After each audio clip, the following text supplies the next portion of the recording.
Hi, good morning. This is Grace Absher, and this is part one of the video recording for the Community of Practice co-teaching that was held on January 20th, 2021. So the first part of our presentation, we have here just a short introduction of who's hosting or helping facilitate this Community of Practice for co-teaching. We have yours truly. I'm a special education inclusion consultant at Greg.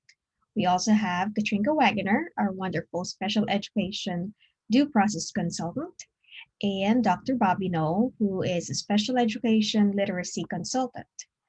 And so we just started with our word for the year that our participants typed in the chat box.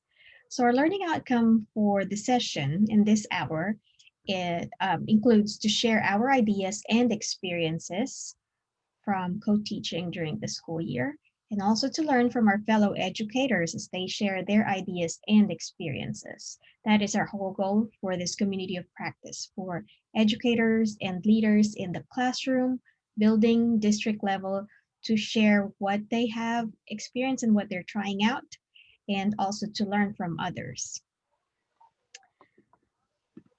And so here's an example of what our expectation was. We did ask that during this community of practice, it's not a PD where we provide a lot of the information. A lot of our participants will be chiming in and sharing their knowledge.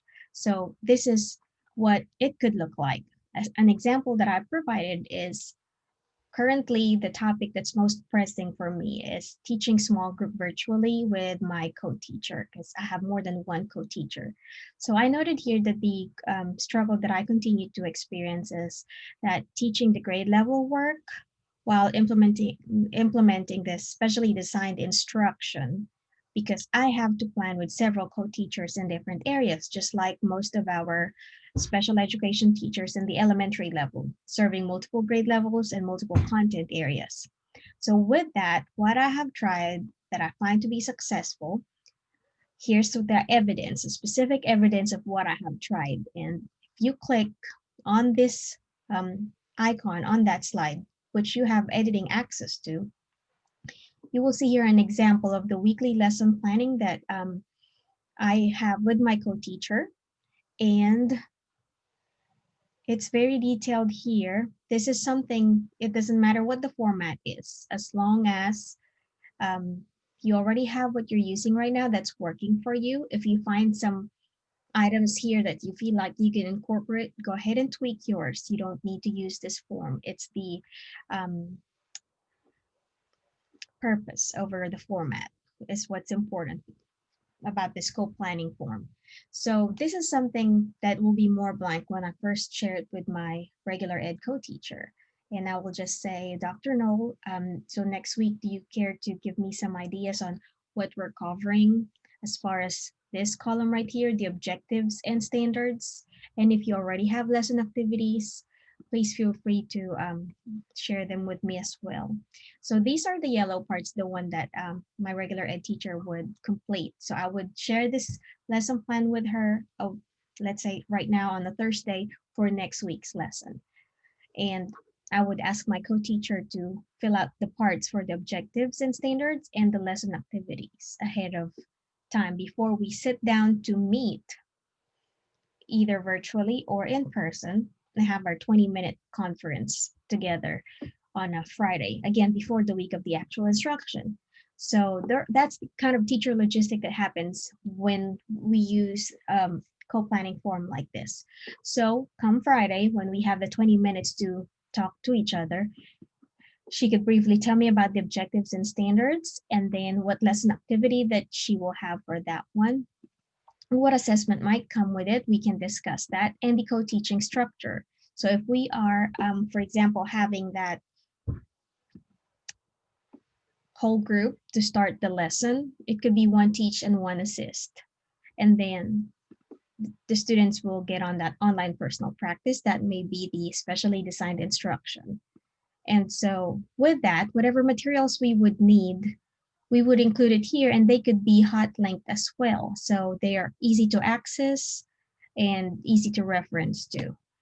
And then we go on to the next activity or objective for that same day. So she says that, all right, well, Grace, this is the lesson overview that I'm wanting to kind of cover. We may need to talk about, well, what co-teaching structure could we use at that time?